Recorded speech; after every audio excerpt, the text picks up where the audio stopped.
안녕하세요. 제 이름은 이정숙이라고 합니다.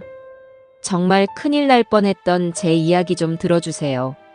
아침 햇살이 거실 창으로 비스듬히 들어와 뽀얀 먼지를 황금 가루처럼 비추는 시간이었어요. 남편 유정철은 여든의 나이가 무색하게 늘 그랬듯 식탁 의자에 꼿꼿이 앉아 창밖을 내다보고 있었습니다. 하지만 남편의 시선은 마당의 감나무에 머물러 있는 것이 아니라 아마도 수십 년 전의 어느 봄날에 닿아 있었겠지요. 치매라는 병은 남편의 시간을 멋대로 뒤섞어 버렸지만 그래도 아침 식탁에서 저를 마주보고 앉아주는 것만으로도 저는 감사한 마음이 들어요. 여보, 아침 드셔야죠. 오늘 당신 좋아하는 굴비 구웠어요. 저는 노릇하게 구워진 굴비에 가장 큰 살점을 발라 남편의 밥그릇 위에 올려주었습니다. 남편은 잠시 저를 빤히 쳐다보더니 어린아이처럼 헤헤 웃더군요. 정숙이, 당신이 해주는 밥이 세상에서 제일 맛있어. 이렇게 정신이 또렷한 날에는 제 마음에도 환하게 불이 켜지는 것 같아요. 남편의 기억이 온전히 우리와 함께 머물러주는 시간이 조금이라도 더 길었으면 하고 바라게 됩니다. 이 2층짜리 주택은 남편과 제가 평생을 바쳐 일군 소중한 보금자리입니다. 아들 녀석 장가 보내고 손주들 재롱까지 보며 우리의 역사가 고스란히 쌓인 곳이지요. 이제는 널찍한 집이 텅 빈 것처럼 느껴질 때도 있지만 남편과 저 단둘이서 서로를 의지하며 보내는 이 고요한 시간이 저는 참 소중합니다. 남편은 숟가락을 들었지만 밥그릇이 아닌 국그릇으로 가져가 헛손질을 하고 있었어요. 저는 말없이 남편의 손을 잡아 밥그릇 위로 옮겨주었습니다. 이런 일은 이제 일상이 되었어요. 속상하거나 슬프기보다는 그저 챙겨줘야 할 내 사람이라는 생각뿐입니다. 남편이 식사를 하는 동안 저는 부지런히 집안을 둘러보았어요. 어제 닦은 마루는 반질반질 윤이 났고 거실 장식장 위에 가족 사진 속 아들 내외와 손주들은 환하게 웃고 있었지요. 특히 며느리 구소은은 어찌나 싹싹하고 애교가 많은지 주변에서는 다들 저보고 며느리 복 하나는 타고났다고들 했어요. 한 달 전까지 남편을 돌봐주던 요양보호사가 그만뒀을 때도 며느리는 자기가 더 자주 들여다보겠다며 저를 안심시켰습니다. 어머니, 박 선생 그만둬서 섭섭하시죠? 그래도 걱정 마세요. 제가 있잖아요. 아버님은 제가 확실히 챙길게요. 그렇게 말하며 제 어깨를 주무르던 며느리의 얼굴이 떠올라 저도 모르게 희미한 미소를 지었습니다. 그래도 아들 하나, 며느리 하나는 참 잘 얻었다는 생각에 마음이 든든했지요. 남편이 식사를 거의 마칠 무렵 저는 약을 챙기기 위해 부엌으로 향했습니다. 혈압약, 당뇨약, 그리고 기억력에 좋다는 약까지. 알록달록한 약들을 순서대로 정리해 물과 함께 남편 앞에 놓아주었어요. 자, 이제 약 먹을 시간이에요. 이거 다 먹어야 오늘 나랑 화투도 치고 그러죠. 남편은 약을 먹기 싫어하는 아이처럼 입을 꾹 다물었지만 화투 이야기에는 귀가 솔깃했는지 금세 입을 벌렸습니다. 그렇게 남편에게 약을 먹이고 식탁을 정리하고 있을 때였어요. 고요한 집안을 가르며 전화벨이 요란하게 울리기 시작했습니다. 저는 무심코 수화기를 들었어요. 며느리인가 아니면 경로당 친구인가. 여보세요? 어르신. 저예요. 박선영이에요. 수화기 너머에서는 한 달 전 그만둔 요양보호사 박선영 씨의 다급한 목소리가 들려왔습니다. 숨이 턱까지 차오른 듯 금방이라도 울음이 터질 것 같은 목소리였어요. 박 선생, 오랜만이네. 무슨 일이야, 그렇게 숨이 차? 어르신, 지금 혹시 집에 계세요? 지금 누구 문 열어주거나 하시면 절대 안 돼요. 뭐, 그게 무슨 소리야? 집에 나랑 영감이랑 둘뿐인데. 저는 박 선생의 격앙된 목소리에 심장이 쿵 하고 내려앉는 기분이었습니다. 평소 차분하고 조용하던 그녀의 모습과는 너무나도 달랐기 때문이에요. 제가 지금 볼 일이 있어서 어르신 댁 앞을 지나가고 있었거든요. 그런데 집 앞에 이상한 남자들이 여러 명 서성거리고 있어요. 딱 봐도 인상이 너무 안 좋아요. 계속 집을 쳐다보면서 자기들끼리 뭐라고 심각하게 이야기하고 있다고요. 이상한 남자들이라니 잘못 본 거 아니야? 아니에요, 어르신. 제가 똑똑히 봤어요. 혹시라도 누가 벨 누르거나 문 두드려도 절대 열어주시면 안 돼요. 아셨죠? 제가 일단 경찰에 신고부터 할게요. 박선영 씨는 그 말을 끝으로 황급히 전화를 끊었습니다. 저는 멍하니 수화기를 들고 서 있었어요. 귓가에서는 제 심장이 쿵쿵거리는 소리가 천둥처럼 울렸습니다. 남편은 제가 전화를 받는 동안 꾸벅꾸벅 졸기 시작했어요. 저는 조심스럽게 남편을 부축해 거실 소파에 눕히고 얇은 담요를 덮어주었습니다. 그리고는 고양이처럼 발소리를 죽여 창가로 다가갔어요. 거실 창문은 오래된 레이스 커튼이 달려 있어서 밖에서는 안이 잘 보이지 않았습니다. 저는 커튼의 아주 작은 틈 사이로 조심스럽게 밖을 내다보았어요. 박 선생의 말이 맞았습니다. 우리 집 대문 앞, 낡은 담벼락에 기대어 건장한 남자 서너 명이 담배를 피우고 있었습니다. 짧게 깎은 머리, 검은 옷차림, 그리고 딱딱하게 굳은 표정까지. 누가 봐도 평범한 사람들은 아니었어요. 그들은 마치 사냥감을 노리는 맹수처럼 끈질기게 우리 집을 훑어보고 있었습니다. 온몸에 피가 차갑게 식는 기분이었어요. 이 평화로운 동네에 우리 집에 도대체 무슨 일이 벌어지고 있는 걸까? 혹시 보이스피싱 일당인가? 아니면 강도? 머릿속이 하얗게 비어버린 것 같았습니다. 손이 덜덜 떨려왔어요. 문이란 문은 전부 잠갔는지 다시 한번 확인해야겠다는 생각에 몸을 돌리려던 순간이었어요. 저 멀리 골목 어귀에서 익숙한 인형이 나타났습니다. 바로 제 며느리 구소은이었어요. 며느리는 평소처럼 화사한 원피스 차림에 예쁜 핸드백을 들고 있었습니다. 저는 저도 모르게 안도의 한숨을 내쉴 뻔했어요. 며느리가 왔으니 이제 괜찮을 거라고, 저 험상궂은 남자들도 며느리가 보면 알아서 자리를 피할 거라고 생각했습니다. 하지만 다음 순간 저는 제 눈을 의심해야만 했습니다. 며느리는 대문 앞에 남자들을 보고 놀라거나 피하기는커녕 너무나도 태연하게 그들 쪽으로 걸어갔어요. 그리고는 그중 가장 우두머리로 보이는 남자와 가볍게 눈인사를 나누는 것이었습니다.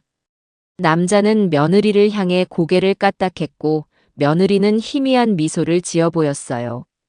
그건 경계나 우연의 눈빛이 아니었습니다. 너무나도 명백한 서로 알고 있다는 신호였어요. 저는 숨을 헙 하고 들이마셨습니다. 그 짧은 순간 머릿속에서 모든 조각들이 섬광처럼 맞춰지기 시작했어요.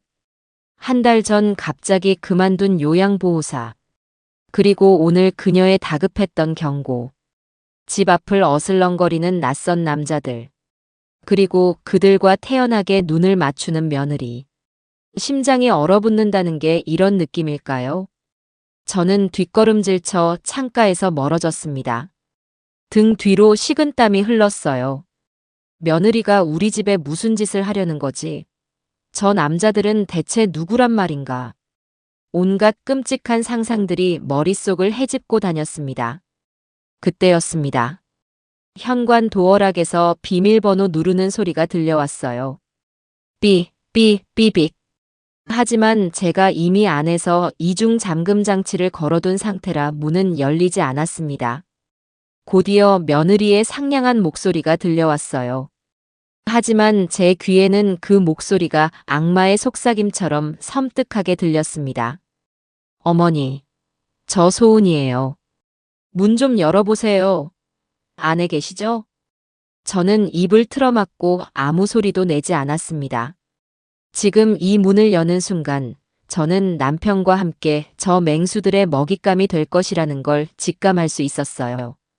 평생을 바쳐 지켜온 나의 집, 나의 가정이 순식간에 무너져 내릴 수 있다는 공포가 온몸을 휘감았습니다. 저는 떨리는 손으로 문고리를 붙잡고 문에 온몸을 기댄 채 숨을 죽였습니다. 밖에서는 며느리가 끈질기게 저를 부르고 있었어요.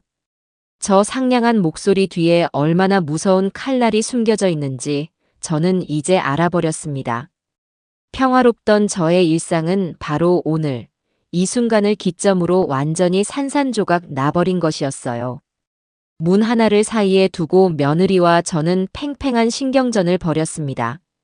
밖에서는 여전히 상냥하고 애가 타는 듯한 목소리가 흘러나왔지만 제게는 그 소리가 섬뜩한 비명처럼 들려왔어요. 어머니, 안에 계신 거 다 알아요. 왜 대답이 없으세요? 혹시 무슨 일 있으신 거예요? 아버님은 괜찮으시고요? 며느리는 일부러 더 큰 소리로 외쳤습니다. 마치 주변 사람들에게 나는 이렇게 시부모님을 걱정하는데 안에서 문을 열어주지 않는다고 광고라도 하는 것 같았지요. 대문 밖에 있던 그 험상궂은 사내들도 며느리의 연극에 동참하려는 듯 어이 할머니, 문 좀 열어보쇼. 사람 똥개 훈련시키는 것도 아니고 라며 거친 목소리를 냈습니다. 저는 문고리를 잡은 손에 더욱 힘을 주었어요. 여기서 무너지면 끝장이라는 생각이 들었습니다. 남편은 소파에서 곤히 잠들어 이 모든 상황을 모르고 있다는 것이 차라리 다행이다 싶었어요. 저는 최대한 목소리를 가다듬고 문에 바짝 붙어 말했습니다. 나 지금 몸이 안 좋아서 누워있다. 그러니 그냥 돌아가거라. 네. 몸이 안 좋으세요? 어디 가요? 그러니까 더더욱 문을 열어보세요. 제가 들어가서 좀 봐야죠. 병원에 모시고 가야 할 수도 있잖아요. 참으로 기가 막힌 연기력이었어요. 모르는 사람이 들으면 세상에 둘도 없는 효부라고 착각할 만했습니다. 하지만 저는 이미 며느리의 진짜 얼굴을 봐버렸지요. 괜찮다. 약 먹고 누워있으면 나아질 거야. 너희 시아버지 주무시니 조용히 하고 어서 돌아가. 제 단호한 목소리에 며느리의 말투가 순간적으로 날카로워졌습니다. 아니, 어머니. 지금 저를 의심하시는 거예요? 제가 걱정돼서 그러는 거 안 보이세요? 의심은 무슨. 그냥 몸이 불편해서 쉬고 싶으니 가라는 거다. 할 말 있으면 나중에 전화로 하거라. 더 이상의 대화는 무의미하다고 생각한 저는 입을 꾹 다물었습니다. 문 밖에서 며느리가 몇 번 더 저를 부르다가 옆에 있는 남자들과 나지막이 무언가 속삭이는 소리가 들렸어요. 그리고는 잠시 후 거친 발소리들이 멀어지는 것이 느껴졌습니다. 저는 한참 동안 그 자리에 못 박힌 듯 서 있다가 조심스럽게 창가로 다가가 밖을 살폈습니다. 다행히 대문 앞에는 아무도 없었어요. 그제야 참고 있던 숨이 한꺼번에 터져 나왔습니다. 저는 주저앉아 가쁜 숨을 몰아쉬었어요.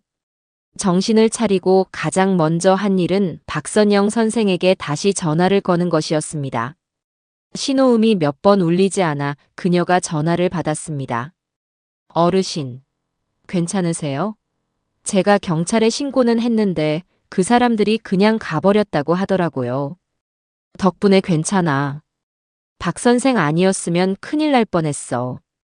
정말 고마워. 천만에요. 그런데 어르신, 제가 사실 어르신께 꼭 드릴 말씀이 있어요. 그래서 오늘 용기 내서 댁 근처로 찾아갔던 거예요. 박선영 선생의 목소리는 무겁게 가라앉아 있었습니다. 무언가 힘든 이야기를 꺼내려는 사람 특유의 망설임이 느껴졌어요. 무슨 이야기인데 그래? 혹시 내 며느리랑 관련된 일이야? 제 질문에 그녀는 잠시 숨을 고르는 듯 했습니다. 네, 맞아요. 제가 한 달 전에 갑자기 그만둔 거 개인 사정이라고 말씀드렸지만 사실은 사모님 때문이었어요. 사모님이라는 호칭은 며느리 구소운을 뜻하는 것이었습니다. 박선영 선생은 며느리를 그렇게 불렀지요. 소은이가 왜 너한테 못되게 굴기라도 했어? 그런 건 아니에요. 오히려 저한테는 늘 친절하고 깍듯했어요. 그런데 행동이 좀 이상했어요. 박선영 선생은 조심스럽게 말을 이어갔습니다. 그녀가 남편을 돌보는 동안 며느리는 유독 집에 자주 드나들었다고 합니다. 처음에는 시아버지를 살뜰히 챙기는가 싶어 보기 좋았다고 해요. 그런데 날이 갈수록 며느리의 질문과 행동이 이상해졌다는 겁니다. 하루는 제가 안방 청소를 하고 있는데 사모님이 들어오시더니 웃으면서 묻는 거예요. 박 선생, 우리 아버님 인감도장 어디 있는지 알아요? 중요한 서류에 찍을 때가 있는데 어머님은 자꾸 까먹으셔서요 하고요. 저는 당연히 모른다고 했죠. 그뿐만이 아니었습니다. 며느리는 박선영 선생이 잠시 자리를 비운 사이 서재에 있는 책장이나 안방의 장롱을 기웃거리는 일이 잦았다고 합니다. 한 번은 제가 깜빡 잊은 게 있어서 다시 집으로 들어갔는데 사모님이 장롱문을 열어놓고 안쪽을 휴대폰으로 막 찍고 있더라고요. 저를 보더니 화들짝 놀라면서 아, 어머니 옷 정리 좀 해드리려고요. 좀이 슬었나 해서요 하고 둘러대는데 얼굴이 빨갛게 달아올라 있었어요. 그 말을 듣는 순간 제 머릿속에 경고등이 번쩍 켜졌습니다. 안방 장롱 깊숙한 곳, 제 혼수품이었던 낡은 오동나무 상자. 그 안에는 이 집의 집문서를 비롯한 온갖 중요한 서류들이 들어 있었습니다. 그리고 결정적으로 제가 그만두기로 마음먹은 날이 있었어요. 그날은 어르신께서 경로당에 가시고 안 계셨는데 사모님이 갑자기 저한테 봉투를 하나 불쑥 내미는 거예요. 꽤 두툼했어요. 그러면서 하는 말이 박 선생, 앞으로 나 좀 도와줘요. 아버님 통장이나 집문서 같은 거 어디 있는지 알아봐 주면 내가 이거 10배로 챙겨줄게요. 다 우리 가족 잘 되자고 하는 일이니까 라고 속삭이더라고요. 박선영 선생의 목소리가 떨리고 있었습니다. 저는 너무 무서웠어요. 이건 아니다 싶어서 도저히 여기서 더 일할 수가 없었어요. 그래서 개인 사정이 생겼다고 거짓말하고 그만둔 거예요. 그동안 계속 마음에 걸렸는데 오늘 댁 앞에 험악한 사람들이 사모님이랑 같이 있는 걸 보고 더는 안 되겠다 싶어서. 죄송해요, 어르신. 진작 말씀드렸어야 했는데. 아니야, 아니야. 지금이라도 말해줘서 정말 고마워. 너는 아무 잘못 없어. 오히려 위험한 일을 나한테 알려준 은인이지. 저는 떨리는 목소리로 그녀를 안심시키고 전화를 끊었습니다. 온몸에 소름이 돋고 등줄기에서는 식은땀이 흘렀어요. 저는 곧장 안방으로 달려가 장롱문을 활짝 열었습니다. 그리고 가장 깊숙한 곳, 겹겹이 쌓인 묵은 이불들 밑에 숨겨둔 오동나무 상자를 꺼냈습니다. 심장이 발소리처럼 크게 쿵쾅거렸어요. 떨리는 손으로 상자 뚜껑을 열었습니다.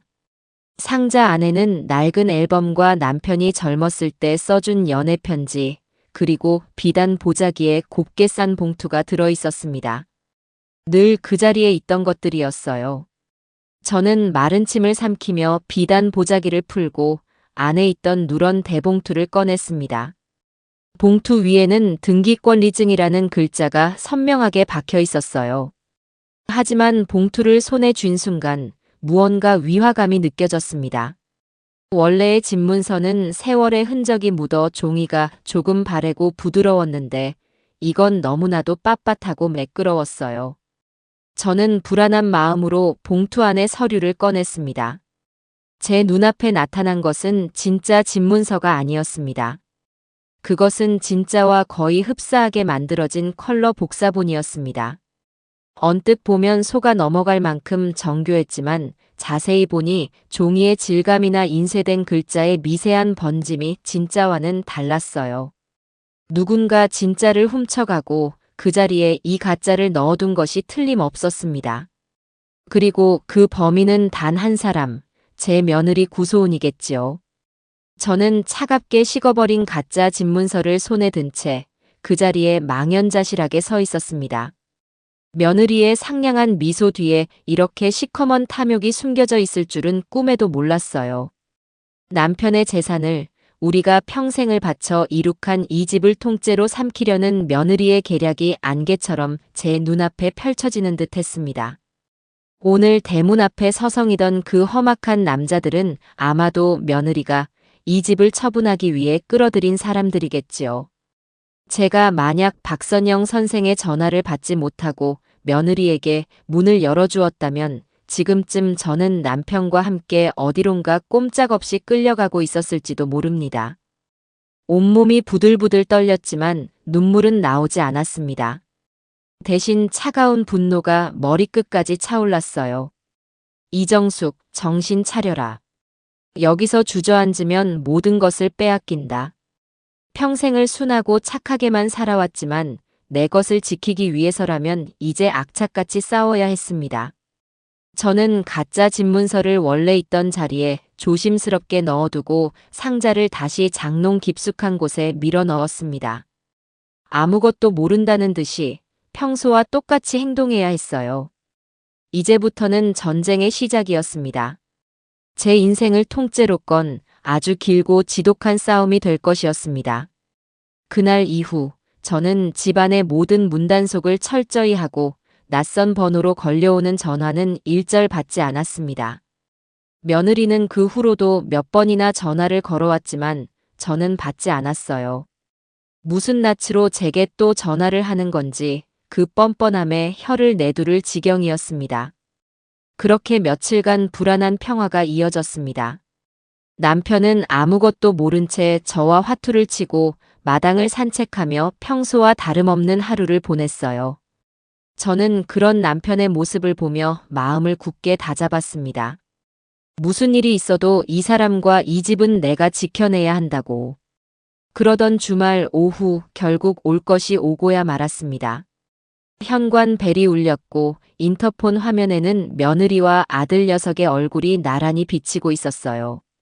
아들의 표정은 어둡고 굳어 있었고 며느리는 금방이라도 울음을 터뜨릴 것처럼 눈가가 빨개져 있었습니다.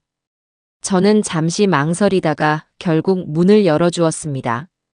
아들까지 함께 온 이상 마냥 피할 수만은 없는 노릇이었어요.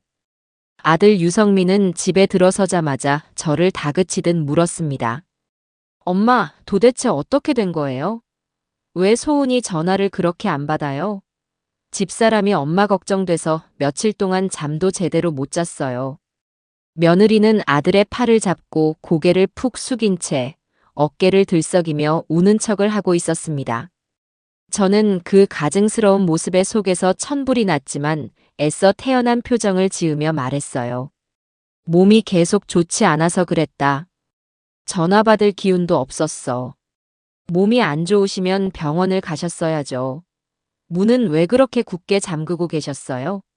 소은이가 그날 엄마 보려고 왔다가 얼마나 놀랐는지 알아요?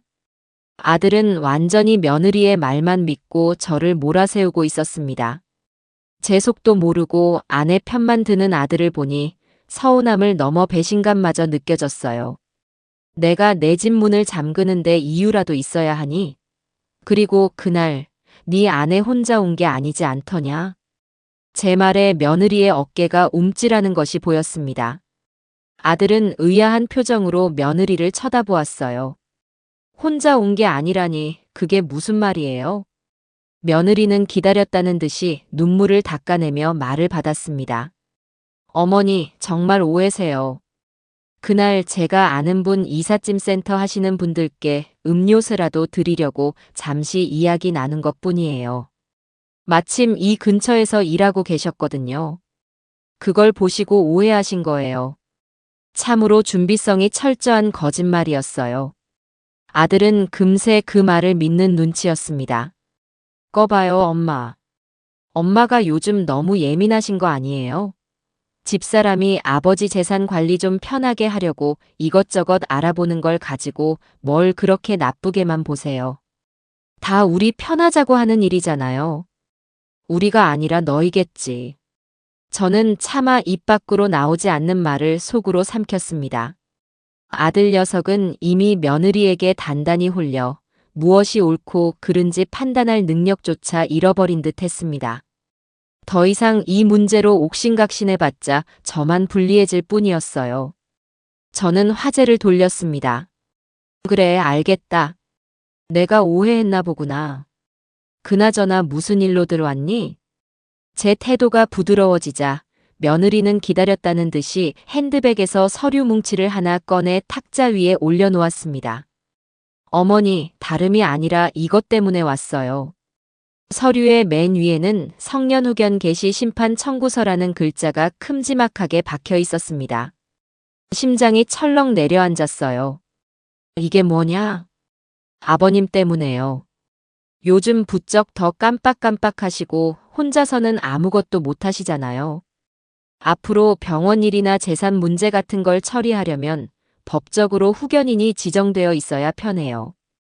그래서 제가 아버님 후견인 신청을 하려고요. 여기 아버님 도장만 찍어주시면 돼요. 며느리는 너무나도 사무적이고 당연하다는 듯이 말했습니다. 마치 남편을 위한 최선의 방법이라는 듯이. 하지만 저는 그 속셈을 똑똑히 알고 있었어요. 성년 후견인이 되면 남편의 모든 재산을 자기 마음대로 주무를 수 있게 되는 겁니다. 저를 완전히 배제하고 남편을 무능력자로 만들어 모든 것을 빼앗으려는 수작이었어요. 안 된다. 저는 단호하게 말했습니다. 아직 네 아버지는 내가 돌볼 수 있다. 이런 건 필요 없어. 어머니. 이건 어머님 편하시라고 하는 일이기도 해요. 언제까지 어머니 혼자 아버님을 다 감당하시려고요. 그러다 어머니까지 쓰러지시면 어떡해요. 내 걱정은 너가 할 거 없어. 네 아버지는 내가 책임진다. 그러니 그 서류 가지고 당장 돌아가. 제 완강한 태도에 며느리의 얼굴에서 미소가 사라졌습니다. 그녀는 차가운 눈으로 저를 쏘아보며 말했어요. 어머니, 혹시 어머니까지 이상해지신 거 아니에요? 요즘 들어 행동도 이상하시고 사람을 무조건 의심부터 하시고요. 이러시면 제가 아버님뿐만 아니라 어머님 후견인 신청까지 같이 해야 할지도 몰라요. 그것은 명백한 협박이었습니다. 저까지 남편과 똑같은 정신 나간 늙은이로 몰아서 이 집에서 합법적으로 쫓아내겠다는 속셈이었지요. 아들은 옆에서 안절부절 못하며 소은아, 말이 너무 심하잖아 라고 말렸지만 그 목소리에는 힘이 실려 있지 않았습니다. 저는 더 이상 그들의 얼굴을 마주하고 싶지 않았습니다. 나가거라. 둘 다 당장 내 집에서 나가. 저는 손가락으로 현관문을 가리켰습니다. 며느리는 분을 사귀지 못하는 표정으로 서류를 다시 핸드백에 구겨 넣고는 획 돌아서 나가버렸어요. 아들은 제게 엄마 나중에 다시 이야기해요라는 말만 남기고 아내의 뒤를 쫓아갔습니다. 집에는 다시 저와 잠든 남편만이 남았습니다. 저는 온몸에 힘이 쭉 빠져 소파에 주저앉았어요. 이제 며느리는 저까지 위협하기 시작했습니다. 법인이 서륜이 하는 것들로 저를 옥죄어 오고 있었어요. 이대로 가만히 앉아서 당하고 있을 수만은 없었습니다. 증거가 필요했어요. 며느리의 만행을 세상에 증명할, 빼도 박도 못할 증거 말입니다. 그때 제 눈에 거실 장식장 위에 놓인 낡은 탁상시계가 들어왔습니다. 몇 년 전 손주 녀석이 자기 방에서 쓰던 것을 버리려고 하기에 제가 아까워서 가져다 놓은 것이었어요. 문득 예전에 텔레비전에서 보았던 장면 하나가 머릿속을 스쳐 지나갔습니다. 아주 작은 몰래카메라를 일상용품 안에 숨겨서 증거를 잡는 그런 내용이었지요. 그래, 바로 이거다. 저는 곧바로 컴퓨터를 켜고 인터넷 쇼핑몰을 뒤지기 시작했습니다. 요즘 세상이 얼마나 좋은지 시계나 액자, 심지어 화재 경보기 모양을 한 소형 녹화 장치들이 셀 수 없이 많더군요. 저는 그 중에서 지금 거실에 있는 시계와 가장 비슷하게 생긴 것으로 골라 주문했습니다. 겉보기에는 평범한 전자시계지만 고화질로 영상과 소리를 녹화하고 움직임이 있을 때만 촬영되는 기능까지 있었어요. 가격은 조금 비쌌지만 제 인생과 재산을 지키는 일에 비하면 아무것도 아니었지요. 이틀 뒤 택배가 도착했습니다. 저는 남편이 낮잠을 자는 틈을 타 조심스럽게 포장을 뜯고 새 시계의 사용법을 익혔습니다. 생각보다 조작은 간단했어요. 그리고는 낡은 시계와 새 시계를 아무도 모르게 바꿔치기 했습니다. 이제 거실에서 일어나는 모든 일은 저의 눈과 귀가 되어줄 이 시계 안에 고스란히 기록될 것이었습니다. 저는 시계의 렌즈가 거실 소파와 현관 쪽을 가장 잘 비추도록 각도를 조절해 놓았어요. 이제 며느리가 어떤 흉계를 꾸미든 어떤 연극을 하든 저는 모든 것을 지켜볼 수 있게 되었습니다. 이것은 저의 보이지 않는 무기이자 이 기나긴 싸움의 첫 번째 반격을 알리는 신호탄이었습니다. 며느리와의 전면전이 시작된 이상 저 혼자만의 힘으로는 벅차다는 것을 깨달았습니다. 저에게는 믿고 의지할 수 있는 사람이, 이 싸움에서 저를 도와줄 든든한 아군이 필요했어요. 제 머릿속에 가장 먼저 떠오른 사람은 바로 박선영 선생이었습니다. 그녀는 이미 며느리의 속내를 알고 있었고 무엇보다 저에 대한 미안함과 의리를 가진 사람이었으니까요. 저는 박 선생에게 전화를 걸어 동네에서 가장 큰 공원 앞 벤치에서 잠시 만날 수 있겠냐고 조심스럽게 물었습니다. 제 목소리에서 심상치 않은 기운을 느꼈는지 그녀는 아무것도 묻지 않고 그러겠다고 대답했어요. 약속한 날, 저는 남편에게는 경로당에 다녀오겠다고 말하고 집을 나섰습니다. 공원 벤치에는 박 선생이 먼저 와서 저를 기다리고 있었어요. 그녀의 얼굴에는 걱정이 가득했습니다. 어르신, 그동안 별일 없으셨어요? 제가 다녀간 뒤로 사모님이 또 찾아오거나 하진 않았고요. 별일 이외 없었겠어. 아들놈까지 데리고 와서 나를 아주 정신 나간 늙은이로 몰아가더군. 저는 그동안 있었던 일을 차분하게 털어놓았습니다. 며느리가 성년후견인 신청 서류를 들이밀며 저를 협박했던 일까지 모두 이야기했어요. 제 이야기를 듣는 내내 박 선생은 주먹을 쥔 채 입술을 깨물었습니다. 어떻게 사람이 그럴 수가 있죠? 자기 시어머니한테까지 그런 끔찍한 말을 하다니요. 이제 시작일 뿐이야. 아마 다음에는 더 교묘하고 악랄한 방법으로 나를 괴롭히려 들겠지. 그래서 박 선생 도움이 필요해. 나 좀 도와줄 수 있겠어? 제 간절한 부탁에 박선영 선생은 망설임 없이 고개를 끄덕였습니다. 당연하죠, 어르신. 제가 처음부터 제대로 말씀드렸어야 했는데. 저 때문에 이런 일을 겪으시는 것 같아 죄송해서라도 제가 꼭 도와야죠. 뭐든지 시키세요. 제가 할 수 있는 일이라면 뭐든 다 할게요. 그녀의 굳은 다짐에 저는 눈시울이 뜨거워졌습니다. 천군만마를 얻은 것처럼 마음이 든든했어요. 저는 박 선생에게 제 계획을 이야기했습니다. 앞으로 며느리가 어떤 사람을 데려오든 어떤 일을 꾸미든 저는 아무것도 모르는 척 조금씩 치매 증상이 나타나는 연약한 노인인 척 연기할 것이라고요. 그리고 그 모든 과정을 새로 설치한 시계 녹화기로 기록할 거라고 말했습니다. 그리고 박 선생에게는 며느리가 데려오는 사람들의 뒷조사를 부탁했어요. 아마 나를 정신병원이나 요양시설에 집어넣으려고 자기 편인 의사나 요양보호사를 데려올 가능성이 커.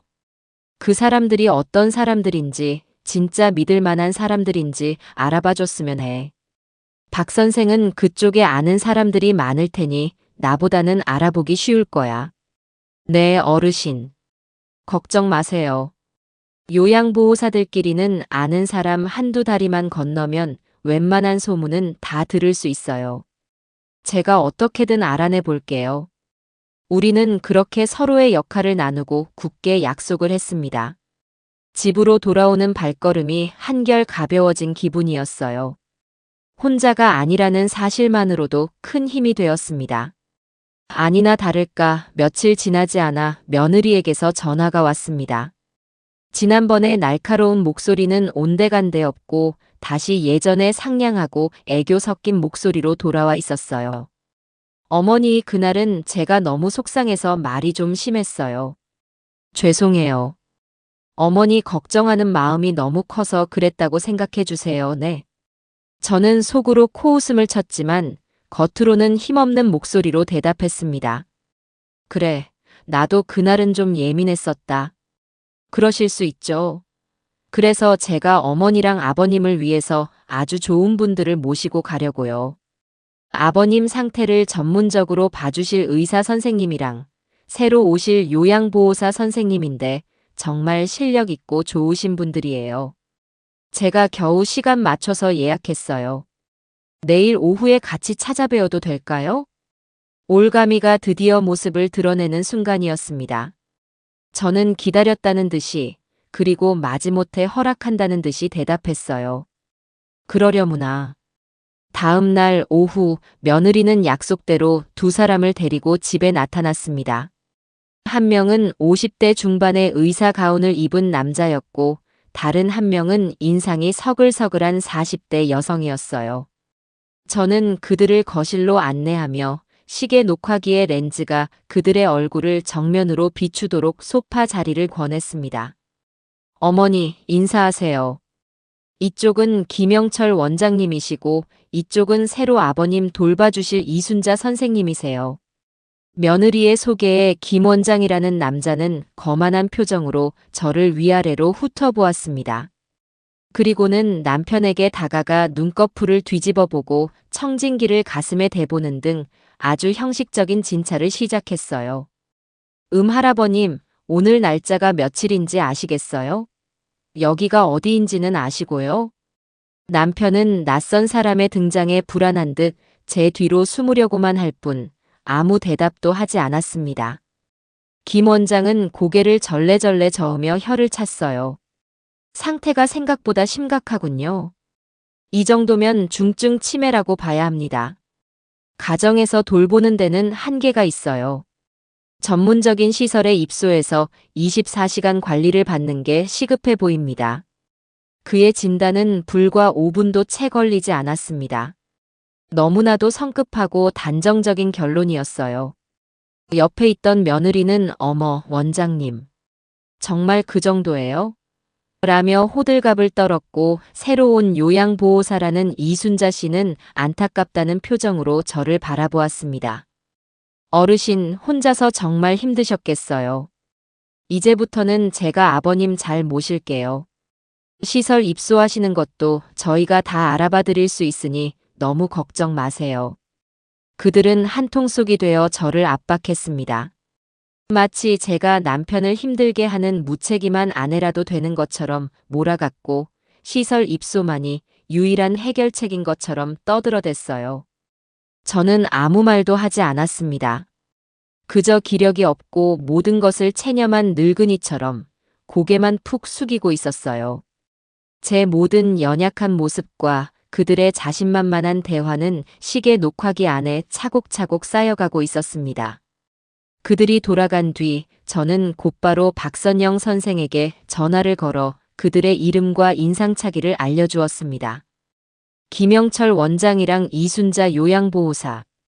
알았어요, 어르신. 제가 아는 인맥총동원에서 한번 알아볼게요. 조금만 기다려주세요. 그리고 그날 밤 박 선생에게서 다시 전화가 걸려왔습니다. 그녀의 목소리는 분노로 떨리고 있었어요. 어르신, 제가 알아봤어요. 정말 기가 막혀서. 그 김영철이라는 사람, 신경과 의사는 맞지만 몇 년 전에 의료사고로 면허가 정지됐던 사람이에요. 지금은 정식으로 병원 운영도 못하고 돈 받고 허위 진단서나 떼주는 브로커 노릇을 하고 있대요. 업계에서는 아주 질 나쁘기로 유명한 사람이라고요. 그럼 그 이순자라는 여자는? 그 여자도 마찬가지예요. 예전에 일하던 요양원에서 어르신들을 자꾸 이상하고 비싼 시설로 옮기라고 부추겨서 알선료를 챙기다가 걸려서 잘린 전적이 있더라고요. 지금은 자격도 없이 그 김영철 같은 브로커 밑에서 일하면서 환자들을 요양시설로 보내고 소개비를 챙기는 일을 한대요. 한마디로 둘 다 사기꾼이나 마찬가지인 사람들이에요. 박선영 선생의 말을 듣는 순간 저는 분노보다도 차가운 안도감을 느꼈습니다. 이제 며느리의 범죄 행각을 증명할 또 하나의 확실한 증거가 확보된 것이니까요. 그녀는 남편과 저를 속이기 위해 사기꾼 의사와 불량 요양보호사까지 끌어들인 겁니다. 이 모든 대화 내용을 녹음해두길 정말 잘했다는 생각이 들었어요. 저는 전화기 너머의 박 선생에게 몇 번이고 고맙다고 말했습니다. 이제 저의 편에는 진실이라는 가장 강력한 무기가 함께하고 있었습니다. 며느리가 파놓은 함정은 이제 그녀 자신을 옥죄는 덫이 될 것이었습니다. 며칠 뒤 며느리는 마치 아무 일도 없었다는 듯이 명랑한 목소리로 전화를 걸어왔습니다. 저는 이제 그 목소리만 들어도 등골이 서늘해지는 기분이었지만 애써 내색하지 않고 침착하게 전화를 받았어요. 어머니, 저 소은이에요. 지난번에 오셨던 김영철 원장님 기억나시죠? 그분이 아버님 상태를 보시더니 큰 병원에서 정밀 검사를 한번 받아보는 게 좋겠다고 하시더라고요. 그래서 제가 수소문해서 우리나라에서 치매 관련해서 제일 유명하다는 대학병원 교수님으로 예약을 잡아놨어요. 며느리는 자기가 얼마나 대단한 일을 해냈는지 자랑이라도 하듯 신이 나서 떠들어댔습니다. 그 사기꾼 의사와 한통속이라는 것을 뻔히 아는데도 저렇게 천연덕스럽게 거짓말을 늘어놓는 모습에 혀가 내둘러질 지경이었어요. 그 녀석의 속셈은 뻔했습니다. 자기들과 말이 통하는 병원으로 남편을 데려가 어떻게든 의사결정 불가 상태라는 진단서를 받아내려는 것이겠지요. 그걸 근거로 성년 후견인 신청을 밀어붙일 계획일 겁니다. 저는 잠시 머뭇거리는 척 힘없는 목소리로 연기했습니다. 큰 병원까지 갈 필요가 있을까? 영감도 낯선 데 가면 불안해하고 나도 기운이 없는데. 어머니, 그러니까 제가 다 모시고 가겠다는 거 아니에요. 가만히 차에 앉아만 계시면 돼요. 다 아버님 건강을 위해서 그러는 건데 어머니가 이렇게 협조를 안 해주시면 제가 너무 힘들어요. 며느리는 금세 서운하다는 듯이 목소리를 깔았습니다. 저를 이기적이고 고집센 늙은이로 몰아가는 데는 아주 선수였어요. 저는 못 이기는 척 한숨을 길게 내쉬며 대답했습니다. 알았다. 네가 그렇게까지 생각한다니 한번 가보도록 하자꾸나. 언젠데? 정말요, 어머니? 잘 생각하셨어요. 다음 주 수요일 오전이에요. 제가 그날 아침 일찍 집으로 갈게요. 제 허락이 떨어지자 며느리의 목소리가 다시 밝아졌습니다. 저는 녀석의 계획에 순순히 넘어가는 척 완벽하게 믿기를 문 셈이었지요. 전화를 끊자마자 저는 곧바로 수첩을 펼쳤습니다. 그 안에는 수십 년간 우리 가족의 건강을 돌봐준 동네 내과 원장님의 연락처가 적혀 있었어요. 그분은 단순한 의사가 아니라 남편과 막역한 사이이기도 해서 제가 유일하게 모든 것을 믿고 상의할 수 있는 분이었습니다. 저는 원장님께 전화를 걸어 자초지종을 설명했습니다. 며느리가 남편을 이상한 병원으로 데려가려 한다는 이야기와 성년 후견인 문제까지 모두 털어놓았어요. 제 이야기를 잠자코 듣고 있던 원장님은 깊은 한숨을 내쉬며 말했습니다. 어르신, 정말 큰일 날 뻔하셨습니다. 요즘 그런 식으로 부모 재산을 노리는 자식들 이야기가 심심찮게 들려옵니다. 며느님이 예약했다는 그 병원 절대 가시면 안 됩니다.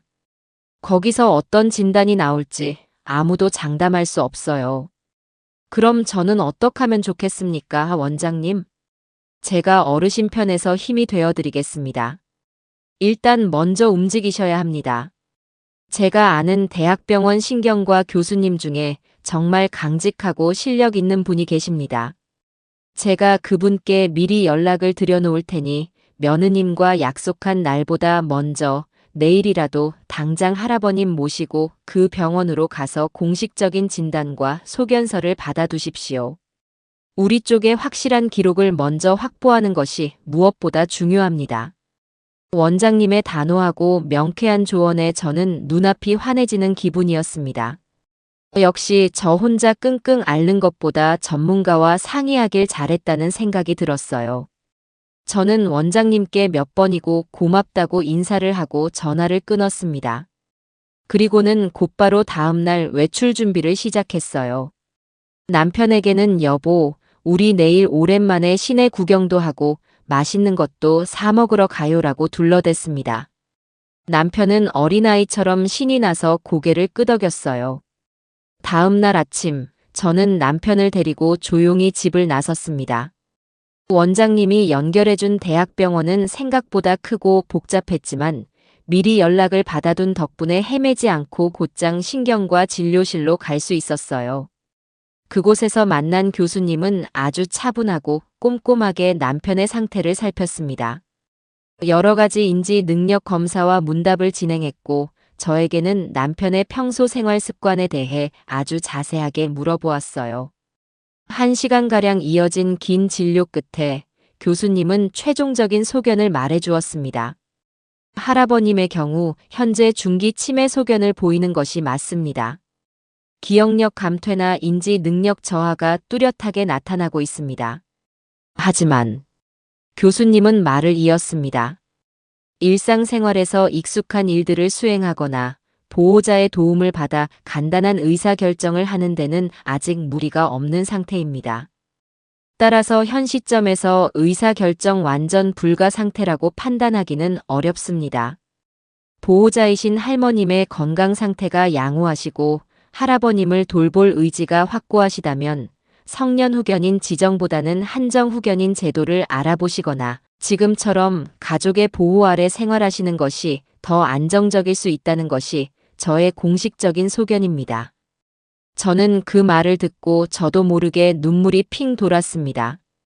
제가 듣고 싶었던 저에게 가장 필요했던 말을 들었기 때문이에요. 저는 교수님께 정중하게 부탁하여 그 내용이 모두 담긴 공식 소견서와 진단서를 발급받았습니다. 이제 제 손에는 며느리의 얄팍한 속임수를 단번에 깨부술 수 있는 가장 강력한 방패가 들려 있었습니다. 집으로 돌아오는 길, 저는 남편의 손을 꼭 잡았습니다. 남편은 병원 가는 길이 힘들었는지 제 어깨에 기대어 잠이 들어 있었어요. 이 사람을 지킬 수 있다는 생각에 저는 조금 더 강해진 기분이었습니다. 그리고 며느리와 약속한 수요일이 되기 바로 전날 오후 제게 또 한 번의 기회가 찾아왔습니다. 저는 2층 제 방에서 뜨개질을 하며 창밖을 내다보고 있었어요. 그런데 골목으로 며느리의 차가 들어오는 것이 보였습니다. 내일 방문을 앞두고 사전 답사라도 온 것일까요? 며느리는 차를 우리 집 대문 앞에 세우고는 내리지 않고 누군가와 심각하게 통화를 하고 있었습니다. 바로 그때였어요. 어디서 나타났는지 며칠 전 보았던 그 험상궂은 남자 둘이 나타나 며느리의 차를 가로막았습니다. 그들은 차 창문을 거칠게 두드리며 소리쳤어요. 운전석에 앉은 며느리는 겁에 질린 표정으로 창문을 조금 내렸습니다. 거리가 조금 있었지만 그들의 대화 몇 마디가 제 귀에 똑똑히 들려왔습니다. 야, 구소은. 돈은 언제까지 준비할 거야? 우리가 마냥 기다려줄 것 같아? 조금만 더 기다려주세요. 내일이면 다 해결돼요. 저 영감탱이 병원에만 집어넣으면 저 집은 제 것이라고요. 그럼 당장. 저는 저도 모르게 숨을 죽이고 주머니에서 휴대폰을 꺼내 들었습니다. 그리고 2층 창문 커튼 뒤에 몸을 숨긴 채 그 광경을 전부 동영상으로 녹화하기 시작했어요. 남자 중 하나는 며느리의 차 보닛을 주먹으로 쾅 내리치며 위협했습니다. 한 번만 더 기회를 주는 거야. 내일까지 해결 안 되면 네 남편이랑 시어미한테 이 모든 사실을 다 까발리고 넌 여기서 못 살아. 알았어? 며느리는 겁에 질려 고개만 미친 듯이 끄덕였습니다. 남자들은 며느리에게 침을 한번 퇴뱉고는 어둠 속으로 사라졌어요. 잠시 후 며느리는 핸들에 얼굴을 파묻고 흐느끼는 듯 하더니 이내 차를 몰고 황급히 골목을 빠져나갔습니다. 저는 녹화 종료 버튼을 누르고 한참 동안 휴대폰 화면을 들여다보았습니다. 제 손안에는 며느리와 사채업자들의 관계, 그리고 그들이 꾸미는 끔찍한 계획의 전말이 담긴 결정적인 증거가 남아 있었어요. 이제야 모든 것이 분명해졌습니다. 며느리는 단순한 탐욕을 넘어 빚에 쪼들려 이성을 잃은 것이었습니다. 저 남자들은 며느리가 고용한 해결사가 아니라 며느리의 목을 조르는 채권자들이었던 겁니다. 저는 그 영상을 조심스럽게 저장해 두었습니다. 이제 함정은 완벽하게 준비되었습니다. 내일 며느리가 제 발로 이 함정 속으로 걸어 들어올 일만 남은 것이었어요. 며느리와의 결전의 날이 밝았습니다. 저는 며느리가 오기 전 이른 아침부터 분주하게 움직였어요. 제게는 이제 변호사의 조언이 절실하게 필요했습니다. 무작정 증거만 들이민다고 해서 이 싸움에서 이길 수 있는 것은 아니었으니까요. 법이라는 것은 저 같은 늙은이에게는 너무나도 복잡하고 어려운 것이었습니다. 다행히 제게는 믿을 만한 구석이 하나 있었어요. 제가 젊었을 때부터 친자매처럼 가깝게 지내던 친구의 아들이 아주 실력 있고 똑똑한 변호사가 되어 있었습니다. 저는 아침 일찍 친구에게 전화를 걸어 다짜고짜 아들 좀 잠시 만나게 해달라고 부탁했습니다. 제 목소리가 얼마나 절박했는지 친구는 아무것도 묻지 않고 아들의 사무실로 찾아가 보라고 일러주었어요. 저는 남편의 아침 식사를 챙겨드리고 박선영 선생에게 잠시만 와서 남편을 돌봐달라고 부탁한 뒤 서둘러 집을 나섰습니다. 친구 아들의 법률사무소는 시내 중심가에 있는 큰 건물에 자리 잡고 있었어요. 잠시 망설이다가 저는 용기를 내어 사무실 문을 열고 들어갔습니다. 친구의 아들 박준서 변호사는 저를 보더니 깜짝 놀라며 자리에서 일어났습니다. 아이고, 정숙 이모님. 여기까지 어쩐 일이세요? 미리 연락이라도 주시지 그러셨어요. 준서야, 내가 지금 너한테 아주 급하게 상의할 게 있어서 염치불구하고 찾아왔다. 저는 박 변호사의 사무실에 앉아 그동안 있었던 모든 일을 하나도 빠짐없이 털어놓았습니다. 며느리의 이상한 행동부터 가짜 집문서, 사기꾼 의사와 요양보호사, 그리고 어제 촬영한 사채업자 영상까지. 제 이야기가 길어질수록 박 변호사의 표정은 점점 더 심각하게 굳어졌어요. 모든 이야기를 들은 그는 잠시 눈을 감고 생각에 잠기더니 이내 결심한 듯 입을 열었습니다. 이모님, 정말 힘드셨겠습니다. 그리고 정말 잘 대처하셨습니다. 지금 이모님이 모으신 증거들은 아주 강력하고 결정적인 것들입니다. 그의 말에 저는 조금 안심이 되었습니다. 그럼 내가 이제 어떻게 하면 되겠니? 오늘 오후에 며느리가 영감을 병원에 데려가겠다고 올 텐데. 박 변호사는 단호한 목소리로 제게 앞으로의 행동 지침을 알려주었습니다. 우선 가장 중요한 것은 두 분의 재산을 안전하게 보호하는 것입니다. 지금 당장 은행으로 가셔서 대여금고를 하나 만드세요. 그리고 집에 있는 현금, 귀금속, 그리고 가장 중요한 집문서와 인감도장, 두 분의 신분증 원본까지 전부 대여금고에 넣어두십시오. 그리고 두 번째, 오늘 며느리가 오면 순순히 따라 나서는 척하십시오. 하지만 병원에는 절대 들어가지 마세요. 병원 입구에서 갑자기 몸이 안 좋다고 하시거나 다른 핑계를 대서 집으로 돌아오시는 겁니다. 며느리의 계획을 마지막 순간에 무너뜨리는 거죠. 세 번째, 그 과정에서 며느리가 강압적으로 나오거나 거친 말을 하면 휴대폰 녹음 기능을 켜서 모든 것을 기록해 두십시오. 그리고 마지막으로 앞으로는 절대 며느리와 단둘이 상대하지 마시고 무슨 일이든 저와 먼저 상의하셔야 합니다. 그의 조언은 아주 구체적이고 현실적이었습니다. 저는 박 변호사에게 몇 번이고 고개를 숙여 고마움을 표하고 사무실을 나섰습니다. 이제 제가 해야 할 일들이 명확해졌어요. 저는 곧바로 주거래 은행으로 향했습니다. 그리고 박 변호사가 시킨 대로 대여금고를 개설했어요. 집으로 돌아와서는 장롱 깊숙한 곳에 있던 진짜 집문서 원본과 남편과 제 인감도장, 통장들, 그리고 젊었을 때부터 푼푼히 모아두었던 비상금과 낡은 금반지까지 갓나가는 모든 것을 가방에 챙겨 담았습니다. 그리고 다시 은행으로 가 그 모든 것을 차가운 철제 금고 안에 봉인했어요. 이제 우리 집은 며느리가 보기에는 먹음직스러운 과실처럼 보이겠지만 사실은 아무것도 없는 빈 껍데기나 마찬가지였습니다. 모든 것을 지켰다는 생각에 마음이 한결 편안해졌어요. 집으로 돌아와 점심을 먹고 있는데 박선영 선생에게서 전화가 걸려왔습니다. 그녀의 목소리는 흥분으로 가득 차 있었어요. 어르신, 제가 드디어 찾아냈어요. 며느님, 아니 구소은 씨가 몰래 운영하는 SNS 계정이요. SNS? 그게 뭐냐? 요즘 사람들이 자기 일상이나 사진 같은 거 자랑하려고 올리는 인터넷 공간 같은 거예요. 그런데 구소은 씨가 친구들만 볼 수 있게 비공개로 만들어 놓은 계정이 있더라고요. 제가 아는 동생의 친구가 구소은 씨랑 아는 사이라서 부탁해서 겨우 들어가 볼 수 있었어요. 그런데 내용이 정말 가관이에요. 박선영 선생은 자기가 본 것들을 줄줄이 읊기 시작했습니다. 며느리의 SNS에는 수백만 원짜리 명품 가방과 해외 여행지에서 찍은 사진, 고급 레스토랑에서 먹은 음식 사진들이 가득했다고 합니다.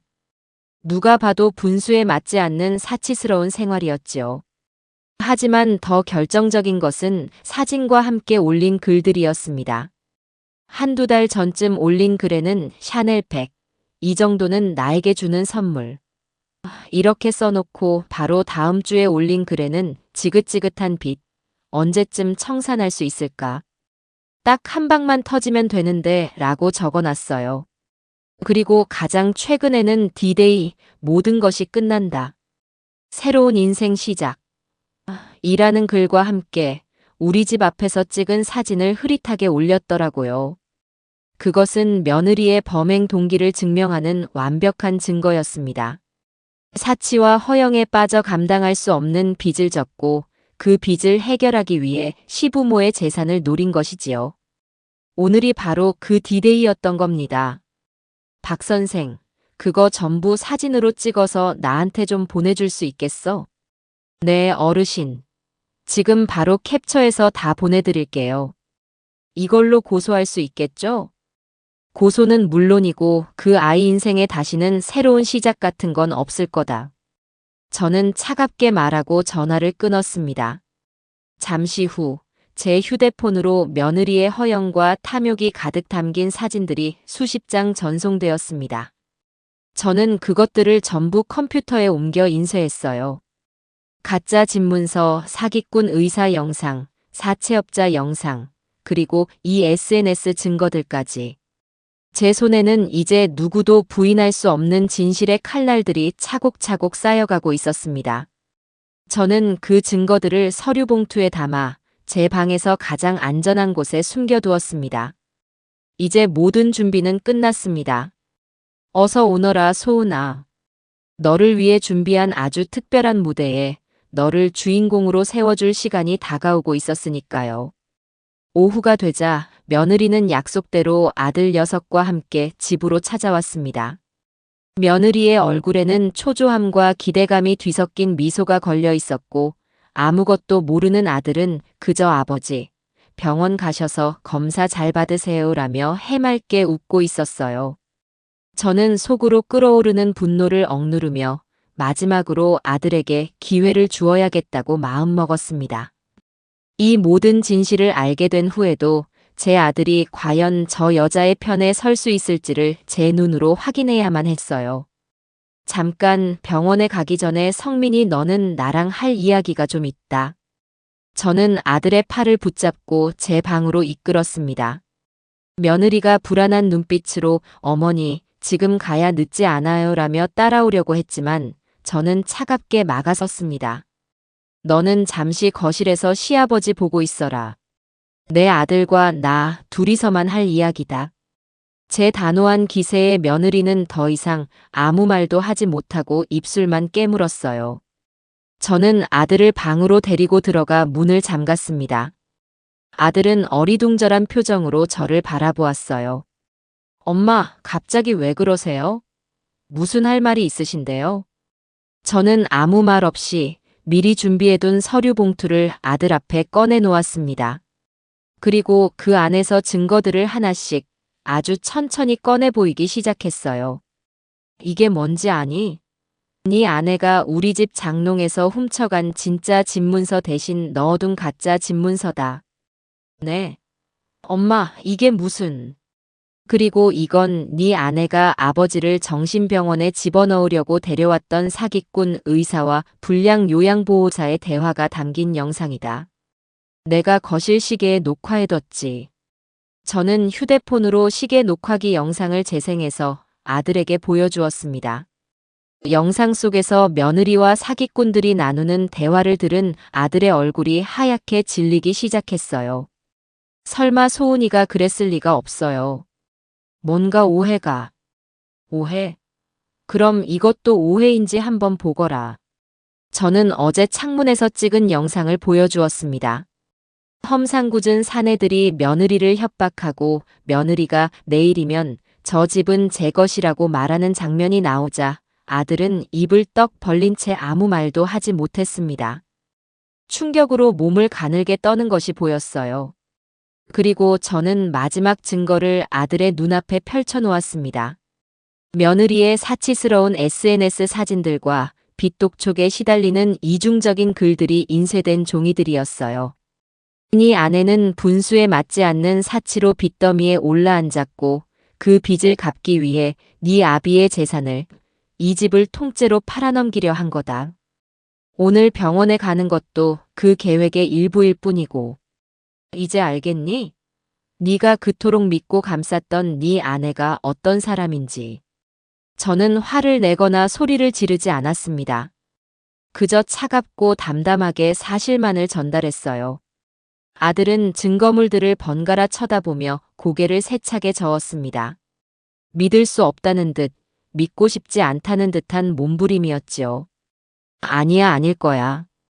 소은이가 저한테는 정말 잘했어요. 우리 부모님 잘 모시겠다고, 그래서 돈도 더 필요하다고. 그래서 네 돈까지 다 갖다 바쳤느냐? 저 명품 가방 사라고 해외여행 가라고 네가 벌어다 준 돈을 다 쓴 거란 말이다. 제 말에 아들은 결국 무너져 내렸습니다. 책상 위에 엎드려 아이처럼 엉엉 울기 시작했어요. 배신감과 충격, 그리고 자기 자신에 대한 어리석음이 뒤섞인 울음이었습니다. 저는 그런 아들의 모습을 그저 말없이 지켜보았습니다. 지금 아들에게 필요한 것은 위로가 아니라 현실을 직시할 시간이었습니다. 한참을 울던 아들은 눈물을 닦고 자리에서 일어났습니다. 그의 눈에는 이전에는 볼 수 없었던 분노와 결심이 서려 있었어요. 제가 직접 물어봐야겠어요. 소은이한테 직접 가서 이게 다 사실인지 확인해야겠어요. 아들은 문을 박차고 방을 나갔습니다. 저는 뒤따라 나가 문틈으로 거실 상황을 지켜보았어요.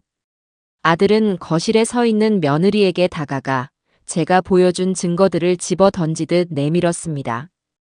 구소은, 이게 다 뭐야? 너 나한테 설명 좀 해봐. 이게 다 무슨 짓이야? 며느리는 바닥에 흩어진 사진들을 보고 얼굴이 사색이 되었습니다. 그리고는 이내 상황 파악이 됐는지 아들의 바짓가랑이를 붙잡고 애원하기 시작했어요. 여보, 그게 아니에요. 다 오해예요. 어머니가 나를 미워해서 이런 걸로 모함하시는 거예요. 모함? 이 영상도 모함이야? 저 사채업자들도 엄마가 만들어낸 사람들이야? 대답해. 아들의 고함에 며느리는 더 이상 변명을 하지 못하고 작전을 바꾼 듯 눈물을 쏟아내며 자신의 잘못을 인정하기 시작했습니다. 하지만 그 방식이 아주 교활했어요. 네, 맞아요. 빚이 좀 있었어요. 사업하다가 잘 안 돼서. 하지만 여보, 다 당신이랑 우리 가족 편하게 살게 해주려고 그런 거였어요. 당신 월급만으로는 힘들잖아요. 그래서 내가 어떻게든 돈 벌어보려고 하다가 일이 잘못된 거예요. 저 남자들도 그래서. 하지만 시부모님 재산은 정말 탐낸 거 아니에요. 그냥 잠깐만 빌려서 빚만 갚고 다시 채워 넣으려고 했어요.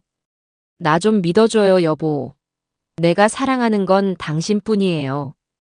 며느리는 눈물 콧물을 쏟아내며 아들에게 매달렸습니다. 모든 것을 남편과 가족을 위한 희생으로 포장하며 자신을 불쌍한 피해자로 둔갑시키는 치밀함. 아들은 그 모습에 또다시 흔들리는 듯 보였습니다. 분노로 가득 찼던 얼굴이 연민과 혼란으로 뒤섞이기 시작했어요. 결국 그날 병원행은 취소되었습니다.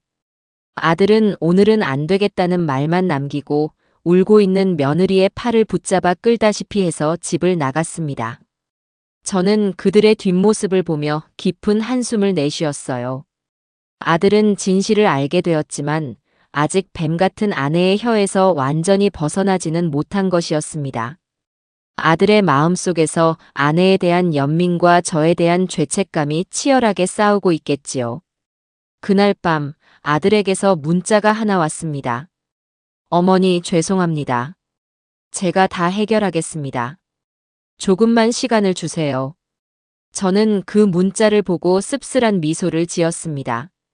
해결한다는 그 말이 과연 저를 위한 해결일지 아니면 아내를 덮어주기 위한 해결일지 저는 아직 믿을 수가 없었어요. 결국 이 싸움의 마무리는 제 손으로 직접 해야 한다는 것을 다시 한번 깨달았습니다.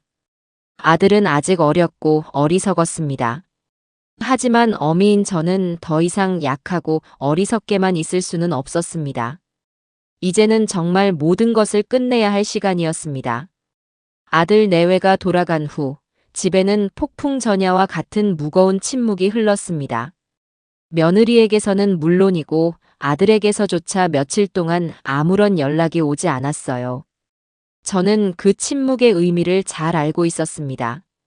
아들은 아내의 거짓과 자신의 어리석음 사이에서 길을 잃고 갈팡질팡하고 있을 것이고 벼랑 끝에 몰린 며느리는 분명 이성을 잃고 마지막 발악을 준비하고 있을 터였지요. 저는 그 시간을 헛되이 보내지 않았습니다. 박준서 변호사와 거의 매일같이 통화하며 앞으로 일어날 수 있는 모든 상황에 대해 의논하고 대비책을 세웠어요. 박 변호사는 제게 이모님, 상대는 이제 정상적인 사고를 할 수 없는 상태일 겁니다. 분명 법이고 뭐고 무시하고 힘으로 밀어붙이려 할 테니 절대로 문을 열어주지 마시고 무슨 일이 생기면 곧바로 저와 경찰에 연락하셔야 합니다라고 몇 번이고 신신당부를 했습니다. 저는 그의 조언에 따라 만반의 준비를 갖추었습니다. 휴대폰 단축번호 1번은 박 변호사, 2번은 112, 3번은 박선영 선생으로 저장해 두었고 집 안팎을 비추는 CCTV 역할을 해줄 시계 녹화기는 24시간 내내 켜두었어요.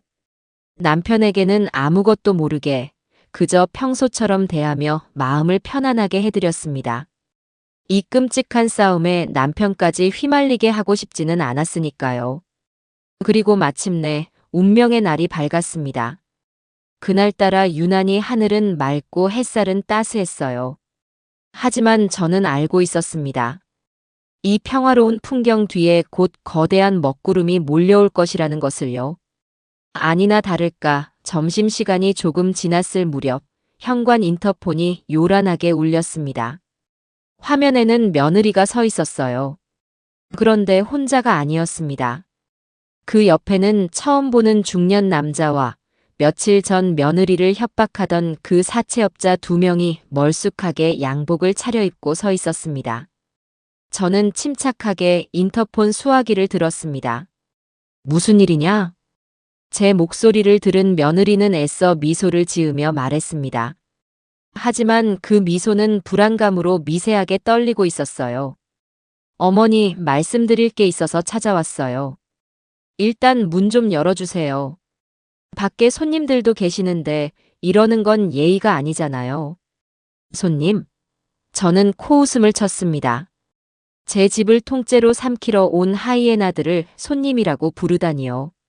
무슨 용건인지는 모르겠다만 나는 너희 같은 불안당들을 내 집에 들릴 생각이 없다. 그러니 용건이 있으면 문 밖에서 말하고 돌아가거라. 제 단호한 태도에 며느리의 얼굴이 일그러졌습니다. 옆에 서 있던 처음 보는 남자, 아마도 부동산 업자일 그가 나섰습니다. 어르신 말씀이 좀 지나치시군요. 저는 이 댁의 매매 계약을 중개한 공인중개사입니다.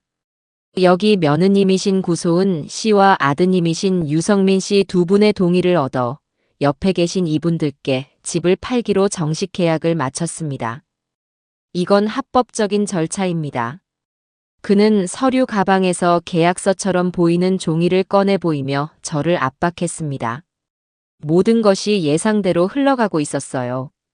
이 녀석은 제 아들까지 팔아 아들도 이 계약에 동의한 것처럼 거짓말을 하고 있었습니다.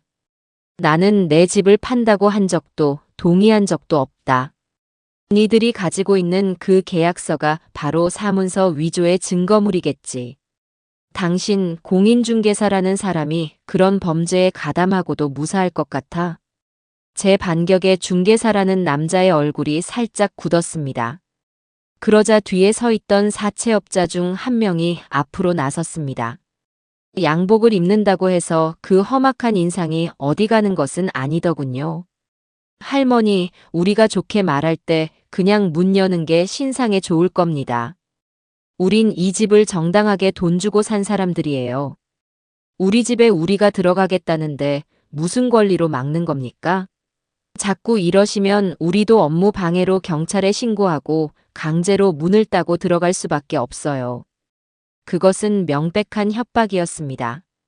며느리는 이제 저들이 사채업자라는 사실조차 숨기지 않고 매수인인 척 연극을 하며 저를 위협하고 있었어요.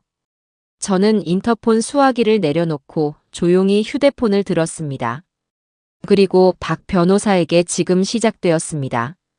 계획대로 하겠습니다라는 문자를 보낸 뒤 곧바로 112 버튼을 눌렀습니다.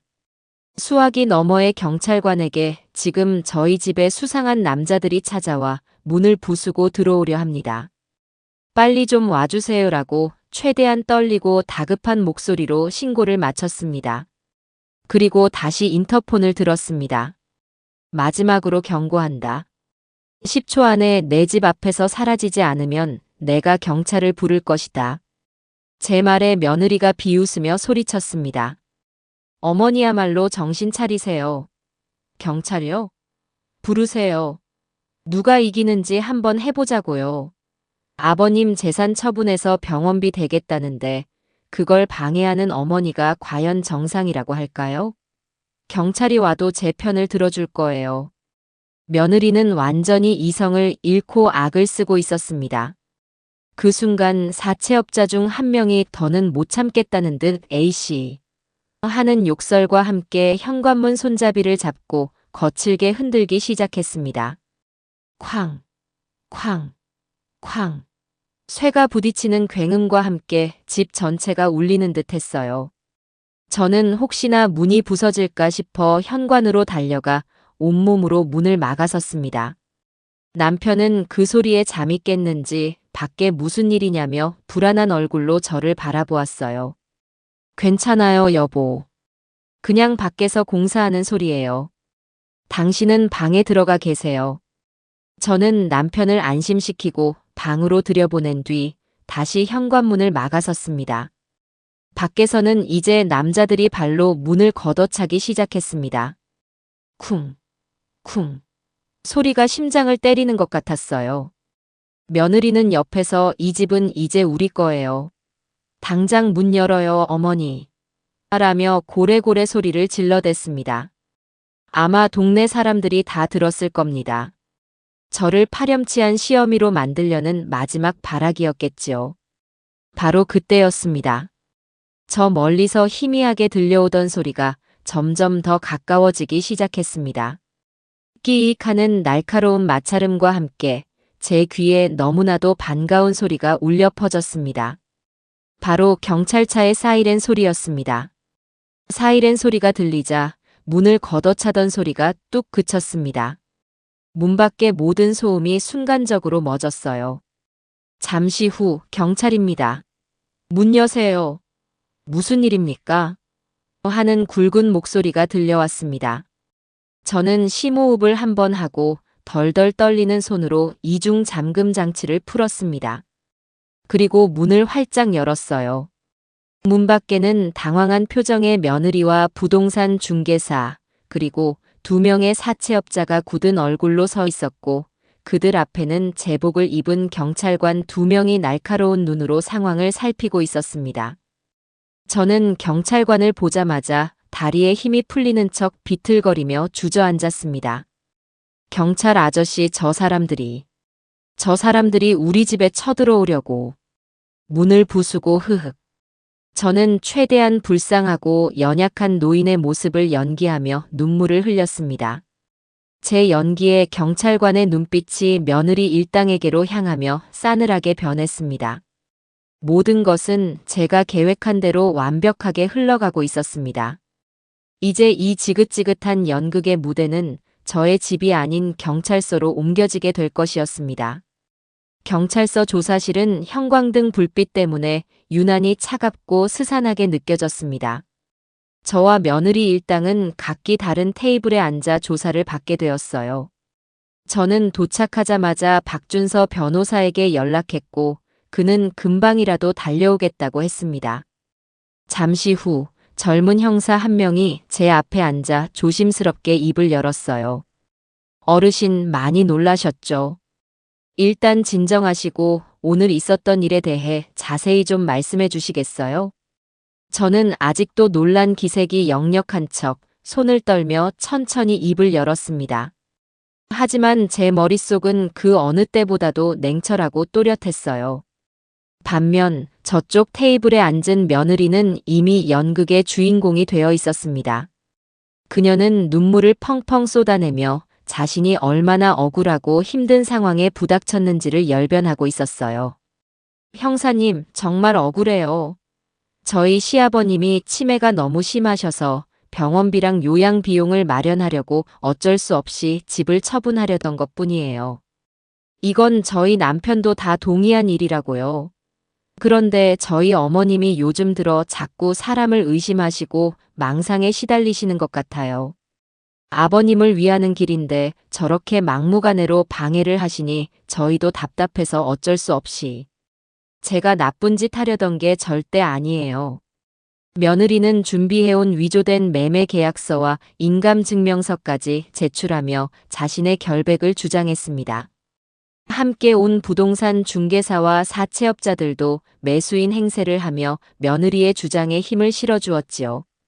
그들의 이야기를 듣고 있던 다른 형사의 표정이 조금씩 며느리 쪽으로 기우는 것이 느껴졌습니다. 치매 남편을 둔 고집센 시어머니와 그런 시부모를 위해 애쓰는 효부. 겉으로 보이는 그림은 누가 봐도 며느리에게 유리했습니다. 제 앞에 앉은 젊은 형사도 난처한 표정으로 저를 바라보았어요. 어르신, 며느님 말씀은 이게 다 아버님을 위한 일이었다고 하시는데 정말 집을 파는 것에 대해 전혀 들으신 바가 없으신가요? 저는 아무 대답도 하지 않았습니다. 그저 조용히 고개를 저을 뿐이었지요.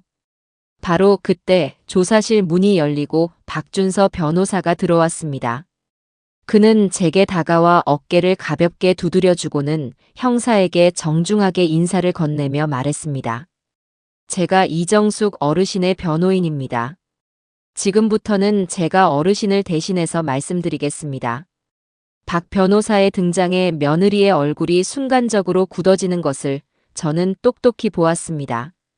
박 변호사는 서류 가방에서 준비해온 자료들을 하나씩 아주 침착하게 테이블 위에 올려놓기 시작했습니다. 형사님, 지금부터 제 의뢰인이신 이정숙 어르신께서 왜 저들의 주장이 모두 거짓이라고 하는지 그 증거를 보여드리겠습니다. 가장 먼저 그가 꺼내놓은 것은 제가 미리 발급받아 두었던 대학병원의 공식적인 진단 소견서였습니다.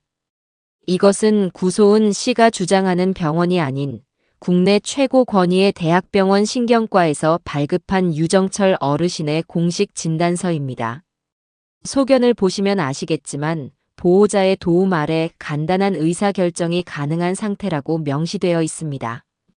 구소은 씨가 주장하는 것처럼 모든 권리를 박탈해야 할 정도의 의사결정 완전 불가 상태가 아니라는 명백한 증거입니다. 형사들은 진단서를 유심히 살펴보았고 며느리는 그럴 리가 없어요. 라며 당황하기 시작했습니다. 박 변호사는 멈추지 않고 다음 증거를 제시했어요. 바로 제 휴대폰이었습니다. 다음은 구소은 씨가 실력 있는 의사라며 집으로 데려왔던 사람과의 대화가 담긴 영상입니다. 이정숙 어르신께서 거실에 설치해둔 녹화장치에 모두 기록되었습니다. 박 변호사는 시계 녹화기 영상을 재생했습니다. 조사실 안에는 사기꾼 의사가 남편을 단 5분 만에 진단하고 시설 입소가 시급하다고 말하는 목소리가 울려 퍼졌습니다. 그가 면허 정지 상태인 브로커라는 박 변호사의 설명이 덧붙여지자 형사들의 눈빛이 날카롭게 변하기 시작했어요. 세 번째 증거는 며느리의 SNS를 인쇄한 종이 뭉치였습니다. 명품 가방 사진과 지긋지긋한 빚이라는 글귀가 나란히 인쇄된 증거 앞에서 며느리는 입을 꾹 다문 채 아무 말도 하지 못했습니다. 범행 동기가 너무나도 명백하게 드러났기 때문이지요. 그리고 네 번째, 박 변호사는 사채업자들이 며느리를 협박하던 영상을 재생했습니다. 저분들은 구소은 씨가 주장하는 매수인이 아니라 구소은 씨에게 돈을 빌려준 채권자들입니다. 이 영상은 구소은 씨가 빚을 갚기 위해 이 집을 처분하려 했다는 사실을 명백히 증명하고 있습니다. 이제 상황은 완전히 역전되었습니다. 며느리와 일당은 자신들이 파놓은 거짓말에 덫에 스스로 걸려들어 아무 말도 하지 못하고 고개만 숙이고 있었어요. 그리고 마침내 제가 직접 나설 시간이 되었습니다. 저는 자리에서 일어나 제 사건을 담당하던 젊은 형사에게 조용히 말했습니다. 형사님, 저 아이가 가지고 있는 집문서 그거 가짜입니다. 네, 가짜라니요? 조사실에 있던 모든 사람의 시선이 제게로 쏠렸습니다. 며느리는 무슨 소리예요? 이건 진짜라고요. 라며 마지막 발악을 했어요. 저는 그런 며느리를 차갑게 바라보며 말을 이었습니다. 내가 내 며느리가 내 집문서를 훔쳐갈 것을 미리 짐작하고 장롱 안에 가짜 컬러 복사본을 넣어두었지. 진짜 집문서는 지금 아주 안전한 곳에 있단다.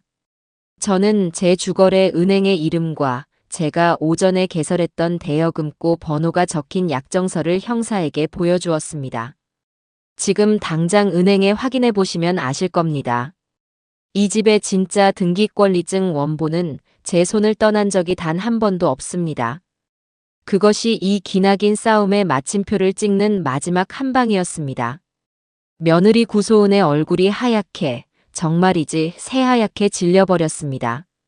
그녀의 눈에 가득했던 탐욕과 거짓의 불꽃이 한순간에 공포와 절망의 잿더미로 변하는 것을 저는 똑똑히 지켜보았습니다. 모든 것이 끝난 순간이었습니다. 조사실의 공기는 완전히 얼어붙었습니다. 형사 한 명이 즉시 은행 측에 연락해 사실관계를 확인했고 몇 분 지나지 않아 제 말이 모두 사실이라는 것이 증명되었어요. 며느리가 그토록 진짜라고 우기던 집문서는 제가 넣어둔 허술한 컬러 복사본에 불과했던 겁니다. 모든 거짓말이 탄로난 순간 며느리는 더 이상 효부도 억울한 피해자도 아니었습니다. 그저 사문서 위조와 사기 미수, 주거 침입 교사 혐의를 받는 추악한 범죄자일 뿐이었지요. 구소은 씨 사문서 위조 및 동행사, 사기 미수 혐의로 긴급 체포합니다. 변호사를 선임할 수 있으며 형사가 차가운 목소리로 미란다 원칙을 고지하며 그녀의 손에 수갑을 채우기 시작했습니다. 그제야 현실을 깨달은 며느리는 미친 사람처럼 비명을 지르며 발버둥 쳤습니다. 이거 놓으라고. 내가 뭘 잘못했는데. 어머니가 다 꾸민 짓이죠. 나를 이렇게 만들려고 일부러 함정을 판 거잖아요. 여보, 나 좀 살려줘. 내가 잘못했어. 그녀의 처절한 비명은 더 이상 누구의 동정도 사지 못했습니다. 함께 범행에 가담했던 부동산 중개사와 사채업자들도 공범 혐의로 줄줄이 조사를 받게 되었어요. 그들은 서로에게 책임을 떠넘기며 우리는 구소은 씨가 시키는 대로만 했다고 변명하기에 바빴습니다. 인간의 탐욕이 얼마나 추하고 비참한 결말을 맞이하는지를 보여주는 한편의 서글픈 연극과도 같았어요. 소란이 어느 정도 정리될 무렵 조사실 문이 벌컥 열리며 아들 성민이가 헬쑥한 얼굴로 뛰어들어왔습니다. 아마 경찰서에서 연락을 받고 불이 나게 달려온 모양이었어요. 아들은 수갑을 찬 채 울부짖고 있는 아내의 모습과 그 옆에 산처럼 굳건히 서 있는 그리고 테이블 위에 펼쳐진 수많은 증거들을 번갈아 쳐다보았습니다. 더 이상 아내의 그 어떤 감언이설도 눈물의 연극도 비집고 들어올 틈이 없는 완벽한 진실의 현장이었지요. 아들은 그 자리에 주저앉았습니다. 그리고는 땅을 치며 오열하기 시작했어요. 어머니, 제가 다 잘못했습니다. 제가 어리석어서. 제가 뭐라고 어머니를 의심하고. 어머니, 죄송합니다. 정말 죄송합니다.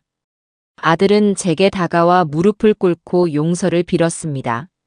주변의 시선도 자신의 체면도 아무것도 생각나지 않는 듯 그저 어린아이처럼 울며 제게 매달렸어요.